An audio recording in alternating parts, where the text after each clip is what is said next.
Welcome to the Kickstart My Franchise podcast. I'm your host, Tim Michaels. We have an awesome guest today. He has had a pretty incredible career when it comes to franchising. He co-founded Career Transition Leads, which he scaled and eventually sold to private equity.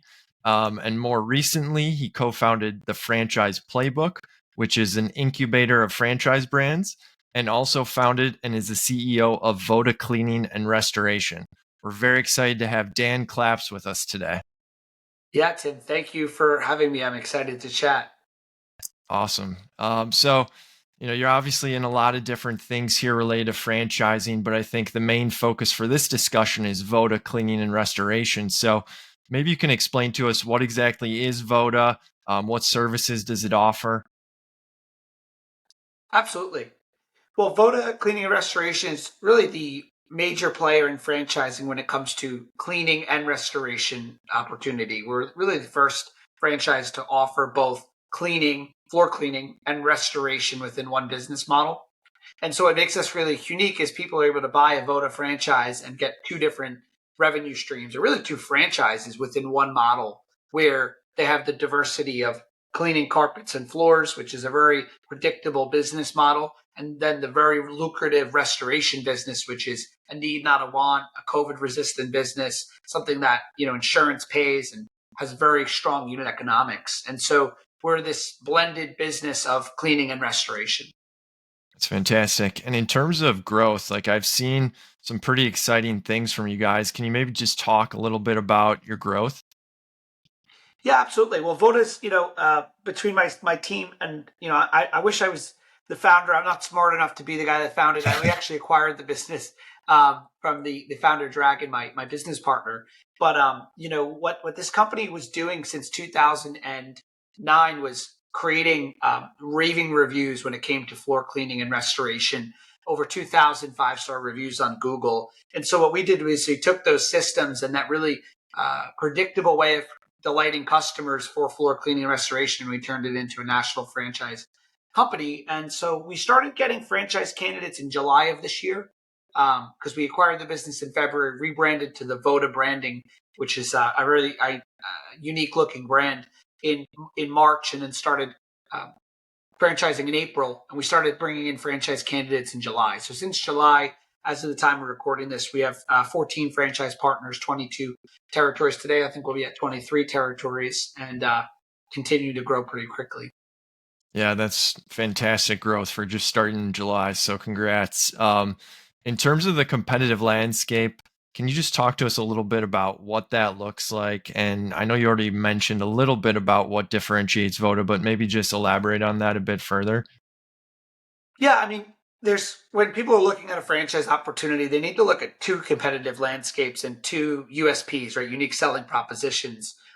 First, you've got the franchise offering, right? For us at Voda, what we do, so as you mentioned, Voda is owned by Franchise Playbook, which is our platform that will have multiple brands in the coming decade. And we really follow these four core pillars of support that we provide within the franchise opportunity within Voda. And those support pillars center around lead generation and marketing. And so my background is lead generation. I sold a lead generation company before starting this venture. And my CMO was part of Anytime Fitness, where he ran like a $50 million ad budget for franchisees. And so we consider ourselves experts at lead generation. We call ourselves a lead generation company that happens to sell restoration services. And so one of our pillars of support is we do all the lead generation when it comes to paid media for our franchise partners, which is pretty unheard of. Secondarily, we have a call center that answers those calls 24/7. So our franchise owners don't even have to worry about answering phone calls. We book and schedule jobs. Our second pillar centers around hiring. So we have a program called Talent Scout, which is actually a hiring program to help our franchisees find their GM, find their technicians. So when it comes to servicing their customers through employees, we have a program for that. Our third pillar is what I consider the support pillar, the back office support. And so we actually do all of the bookkeeping for our franchise owners. They don't have to do anything related to reconciling their bank accounts or recasting their statements. We do everything with their books. They get a nice clean P&L once a month. And that P&L, the profit and loss, actually feeds into a proprietary data analytics dashboard that we built called Scoreboard, which gives them a lot of visibility in their key performance indicators. Reason we do that is you can't manage what isn't measured. We can't support people if we don't have it measured. So we create all these benchmarks for our fourth pillar, which is support. We have training from our VP of operations, who is part of Service Master and Voda Clean. I've got 9 people, soon to be 10 people on the support team, which is unheard of for a 14 franchisee system. Most brands that Yeah. have over 200 units don't have 9 people. And Hmm. so, really, from a franchise offering, it's all those pillars. I'll talk about the Fantastic. consumer, but first, any questions on that? Yeah, no, I mean that it sounds like you guys are definitely providing the support for being very early on here. So that's great to hear. In terms of, the background that you're looking for, the personality traits, like what are you guys really looking for? Are you looking for owner operators, semi absentee, either sales background, what are you looking for? Yeah, definitely want to answer that question. Just going back though, Tim, when it comes to unique selling proposition for the consumer, in other words, someone who's listening to this might say, "Hey, there's already a restoration or cleaning company in my market. Why does Voda stand out to the consumer?" One, if you look at our branding, if you go to Voda's website, myvoda.com, we really do look unlike any home service company out there. We were very intentional with the design of Voda. We used a company that worked with Target and Patagonia, Home Depot, and really created a brand that stand out. But more importantly, how we're winning a lot of business is through 2 things. One, the level of services that allowed us to get a 2,000 5-star reviews. We teach our franchise owners how to do. More importantly, I think, is where we get our customers. So it's a little bit unique because we get our referrals from property managers and plumbers who refer us the business, and it allows us to get into those customers' homes pretty easily. Um, to answer your question, who we're looking for, we're not looking for people to clean carpets or extract water. If they're doing that, we failed. We actually will turn down someone if they're not looking to build an empire, build a business. So we're really looking for sales and marketing professionals, people that have the ability to communicate, articulate in an articulate way. Because if you think about a home service business, there's a direct correlation with your ability to build relationships in your community and business. And so we're looking for people that can build a team, lead people, build culture, and also shake hands with the property manager and win their business. Makes sense. In terms of, like the actual investment to get going, like how much cash does somebody need? What's the total investment range typically? Sure. Yeah, Voda's investment's 146,000 to 198,000. We are in the SBA registry, so you can get an SBA loan, small business administrative loan. People use HELOCs, they do 401k rollovers, but our total investment is just under 200,000 in that range, 150 to 200. And then our financials from the item 19, financial performance, our flagship location, we do 1.75 million in gross sales with a 23% net margin. That's after managers have been paid. That's after royalties have been paid. That's the true net owner benefit of the business. Yeah, I know that's fantastic. I know a lot of franchises don't break it out down to net, so it's great to see that number and that level of transparency. Um, in terms of the actual like day to day, like if I, bought this, became a franchisee, I assume the roles that I could play might vary a little bit just based upon my personal interest. But what would like a day in the life for a typical owner look like? Yeah, it's a great question. And with the item 19, and I realize some of your listeners may not know what I mean by item 19, but in our franchise offering, we actually put the entire profit and loss of our business into the item 19 so they can look at every single number. But day in the life, we're looking for people. Well, first thing I'll tell you is while I do believe businesses can become semi absentee, meaning they run without you in the day to day, and we're not looking for people to be in the day to day, we are looking for people that are motivated to grow Voda. That's fine if they have a job that's flexible, as long as their main goal is to get out and into Voda, right? That their main Hmm. goal is Hmm. long term, they want to run a big business in the cleaning and restoration space. The day in the life really centers around an executive model. You wake up, first thing you want to do is obviously check emails for the night before, make sure things are in motion. We typically like to have a team huddle. So all of your teammates come and you get a huddle and get them out on the road. It's usually like 8 in the morning. When those trucks start going out, you're going to work with corporate on your marketing, see what's working and what's not.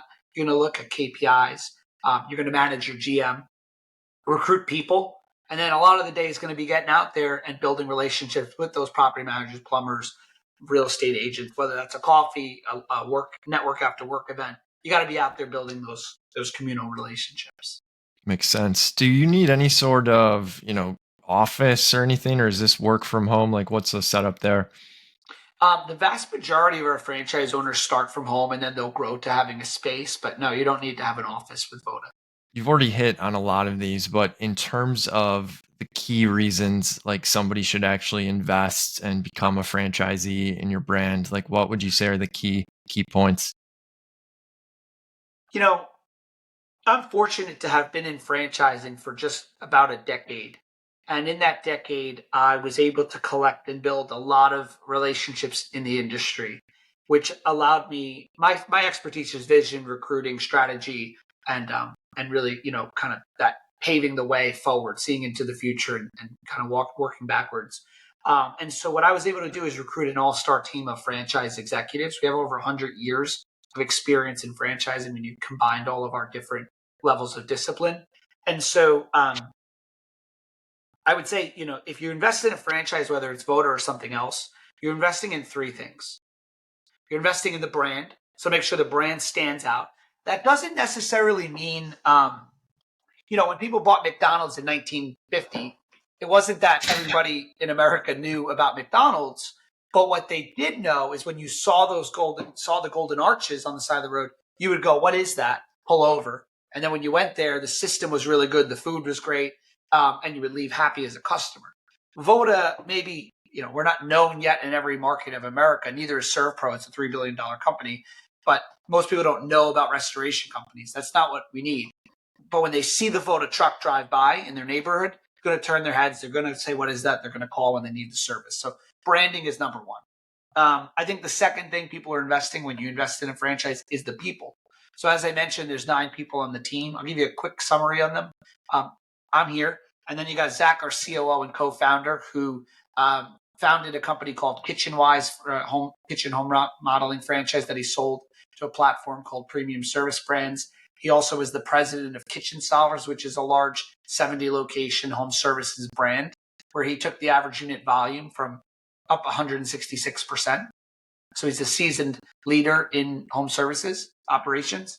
And then we have our VP of operations, who is part of Service Master and Advantage Clean, 20 years in restoration. Our CMO, who I mentioned earlier, success coaches, sales teams. I mean, it goes on and on with all the things that we provide from a people component. Because again, that's what you're investing in. A franchise is people. And then the third would be prime territory. Because we're an emerging brand, you can't get Orlando, Florida. If you're looking at, a Paul Davis or a ServPro or larger, more known company. Right now, you can buy the premium territories. And so people that are buying into Voda believe that we have a chance of being the next big player, next big thing in restoration, and they want to get in those prime territories before they sell. Yeah, no, it sounds like you guys are building an all-star team over there. So great to hear. Anything else, that we didn't touch on that you think is important for people to know or consider? I would say if they're working with you or looking at franchising in general, seriously consider restoration. If Voda's too young or of a brand, then look at something else. But, I'm not a guy that started, restoring homes and then franchised because I was successful. I'm a guy with a franchise background who saw restoration as an incredible opportunity. I never would have thought that I would be in the home services space, to be perfectly honest with you. We were chatting before about your background. I am not a handy guy. I'm not a home services typical, owner. People laugh at me when they know I own a cleaning and restoration franchise because I'm so unhandy. But I'm not in the day to day. I'm passionate about building teams and growing something special. And leading Voda comes down to really soft skills, right? Leading great people and helping them succeed.